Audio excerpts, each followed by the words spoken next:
Raghunandan Rao, member of parliament from Medak.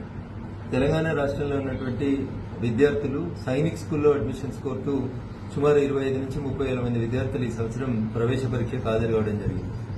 అనుకోకుండా ministry of defence Sainik schools నుంచి వచ్చినటువంటి ఉత్తర్వుల సంఖ్య ప్రకారం ఈ సంవత్సరం 67% ఆఫ్ ద కోటాని తెలంగాణ విద్యార్థులకు తొలగించినట్టు వచ్చినటువంటి ఒక ఉత్తరం, మినిస్ట్రీ ఆఫ్ డిఫెన్స్ నుంచి వచ్చినటువంటి ఉత్తరం తల్లిదండ్రుల్ని మరి పిల్లల్ని ఇబ్బందులకు గురి చేసింది. ఇది 30 ఏప్రిల్ రోజు ఈ ఉత్తరం వచ్చినట్టు కొంతమంది విద్యార్థులు వారి తల్లిదండ్రులు ఈ రోజు నా దృష్టికి తీసుకురావడం జరిగింది.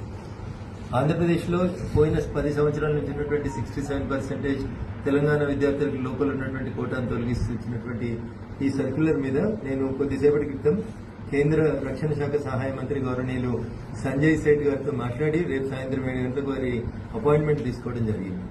కొత్తగా తెలంగాణకి ఒక 3 సైనిక్ స్కూళ్లు మంజూరు చేయాలని, అవి మంజూరు చేసేంత వరకు ఈ విద్యా సంవత్సరం 25-26కి ఎవరైతే విద్యార్థులు సుమారు 25 నుంచి 30 వేల మంది విద్యార్థులు సైనిక్ స్కూల్ ప్రవేశ పరీక్షకు హాజరైనారో వాళ్ళందరికీ ఆంధ్రప్రదేశ్లో 67% లోకల్ కోటా కంటిన్యూ చేయాలని మంత్రి గారిని ఫోన్ ద్వారా విజ్ఞప్తి చేయడం జరిగింది. సానుకూలంగా స్పందించినటువంటి మంత్రి గారు రేపు సాయంత్రం సమయం ఇచ్చినారు.